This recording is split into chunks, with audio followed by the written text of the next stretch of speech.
അങ്ങേയറ്റത്തെ മര്യാദകേടാണ് India government പ്രധാനമന്ത്രിയുടെ office ഇക്കാര്യത്തിൽ കാണിച്ചത്. സാധാരണ നടപടിക്രമം പ്രധാനമന്ത്രി ഒരു പദ്ധതി ഉദ്ഘാടനം ചെയ്യുന്നുണ്ടെങ്കിൽ അതുമായി ബന്ധപ്പെട്ട വകുപ്പ് മന്ത്രിയെ കൂടി വിളിക്കുക എന്നതാണ്.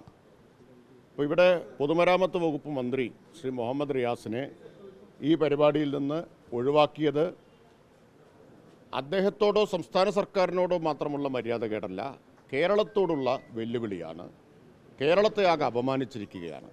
മതനിരപേക്ഷ കേരളത്തോടുള്ള പ്രധാനമന്ത്രിയുടെ വെല്ലുവിളിയാണ്, അപമാനമാണ് ഇപ്പോൾ ഉണ്ടായിട്ടുള്ളത്. അതിനുള്ള മറുപടി കേരളത്തിലെ ജനങ്ങൾ കൊടുക്കും. ഞാൻ ഈ പരിപാടിയിൽ എന്നെ ക്ഷണിച്ചിരുന്നു. ഇന്നലെയാണ് എന്നെ ക്ഷണിച്ചിട്ടുണ്ടെന്ന് ഞാൻ അറിയുന്നത്, 24 മണിക്കൂർ മുമ്പ്. ഇന്നലെ ഈ സമയത്താണ് അറിയുന്നത്. അവസാന നിമിഷം നിശ്ചയിച്ച പരിപാടികൾ മാറ്റിയിട്ട് പോകേണ്ടതില്ല എന്ന് ഇന്നലെ തന്നെ തീരുമാനിച്ചിരുന്നു. മാത്രമല്ല, കഴിഞ്ഞ മാസം പ്രധാനമന്ത്രി തിരുവനന്തപുരത്ത് വന്നപ്പോൾ സംസ്ഥാന സർക്കാരിൻ്റെ പ്രതിനിധിയായിട്ട് എന്നെ നിശ്ചയിച്ചിരുന്നു. പ്രധാനമന്ത്രിയുടെ ഓഫീസും എന്നെ, കാരണം എൻ്റെ വകുപ്പുമായി കൂടി ബന്ധപ്പെട്ട പരിപാടി ആയതുകൊണ്ട് ക്ഷണിച്ചിരുന്നു. അപ്പോൾ ആ നിലയിൽ പ്രധാനമന്ത്രിയുടെ ഓഫീസ് അനുവദിച്ച ഇത്തരം പരിപാടികളിൽ പങ്കെടുക്കുന്ന VIP-കൾക്കുള്ള പ്രത്യേകമായ പാസുമായിട്ട് എത്തിയപ്പോൾ SPG ഉദ്യോഗസ്ഥർ എന്നോട് ആധാർ കാർഡ് കാണിക്കണമെന്ന് ആവശ്യപ്പെട്ടു. അത് ഞെട്ടിപ്പിക്കുന്നതായിരുന്നു. കാരണം പ്രധാനമന്ത്രിയുടെ ഓഫീസ് അനുവദിച്ച പ്രത്യേക പാസിന് പുറമെ ആധാർ കാർഡ് എന്ന് പറഞ്ഞാൽ അതൊരു അപമാനിക്കലാണ്. ഞാൻ പറഞ്ഞു സൗകര്യപ്പെടില്ല. അവർ നിർബന്ധം പറഞ്ഞു ആധാർ കാർഡ് ഉണ്ടെങ്കിലേ കയറും. ഞാൻ പറഞ്ഞു എനിക്ക് കയറണം നിർബന്ധമില്ല, ഞാൻ ഈ പരിപാടി പങ്കെടുക്കുന്നില്ല. ആ ഘട്ടത്തിൽ സംസ്ഥാന പ്രോട്ടോക്കോൾ ഉദ്യോഗസ്ഥർ ഇടപെട്ടു. അവരും SPG ഉദ്യോഗസ്ഥരും തമ്മിൽ രൂക്ഷമായ വാക്കുതർക്കമുണ്ടായി.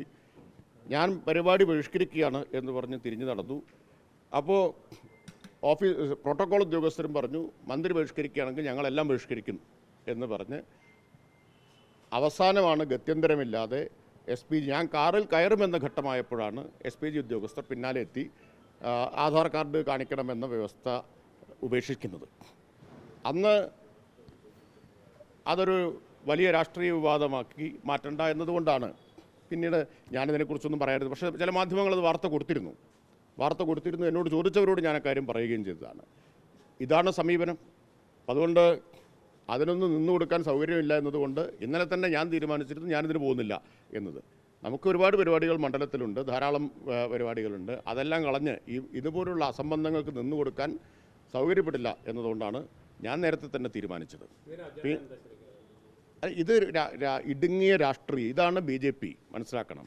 ഇടുങ്ങിയ രാഷ്ട്രീയം. ഇപ്പോൾ ദേശീയപാത എങ്ങനെ യാഥാർത്ഥ്യമായത്? ദേശീയപാതയ്ക്ക് ഇന്ത്യയിലെ മറ്റൊരു സംസ്ഥാനത്തോടും മുന്നോട്ട് വയ്ക്കാത്ത ഉപാധി മുന്നോട്ട് വെച്ചവരാണ് ഈ ഗവൺമെൻറ്, കേന്ദ്ര ഗവൺമെൻറ് എന്ന് ഓർക്കണം. അവർ പറഞ്ഞു നിങ്ങൾക്ക് ദേശീയപാത ഉണ്ടാക്കണമെങ്കിൽ ഭൂമി വിലയുടെ 4/1 നിങ്ങൾ വഹിക്കണം. 5580 കോടി രൂപ കേരളം എണ്ണിക്കൊടുത്തത് കൊണ്ട് മാത്രമാണ് ദേശീയപാത ഉണ്ടായത്. ഇന്ത്യയിലൊരു സംസ്ഥാനത്തിനും ഈ അവസ്ഥ ഉണ്ടായിട്ടില്ല. ദേശീയപാത ആരുടേതാണ്? ഇന്ത്യ ഗവൺമെൻറ്റിൻ്റേതാണ്. ആരാ നിർമ്മിക്കേണ്ടത്? ഇന്ത്യ ഗവൺമെൻറ്റാണ്. കേരളത്തിൻ്റെ കാര്യം വരുമ്പോൾ മാത്രം നിങ്ങൾ പണം തരണം എന്ന് പറഞ്ഞാൽ ആ വിവേചനം എല്ലാ കാര്യത്തിലും തുടരുകയാണ്. ആ വിവേചനം ദേശീയപാത നിർമ്മിക്കുന്നതിൽ മുതൽ അതിൻ്റെ ഉദ്ഘാടന ചടങ്ങിൽ വരെ കാണിക്കുകയാണ്. അങ്ങേയറ്റത്തെ മര്യാദയില്ലായ്മ.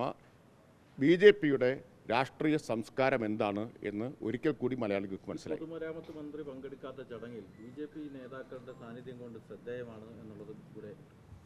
അത് എങ്ങനെയാണ് BJP പൊതുപണം ഉപയോഗിച്ച് രാഷ്ട്രീയ പ്രചരണം നടത്തുന്നത് എന്നതിൻ്റെ തെളിവാണ്. ഇതാണ് നികുതിപ്പണം രാഷ്ട്രീയ പ്രചരണത്തിന് ഉപയോഗിക്കുന്നതിൻ്റെ ഉദാഹരണം. മുഖ്യമന്ത്രി അടക്കം വിട്ടുനിൽക്കുന്നത് ഒരു പ്രതിഷേധ സൂചകമായി തന്നെയാണ്. ഇത് ആർക്കെങ്കിലും അംഗീകരിക്കാൻ പറ്റുന്ന കാര്യമാണോ? ആർക്കെങ്കിലും അംഗീകരിക്കാൻ പറ്റുന്നൊരു കാര്യമാണത്?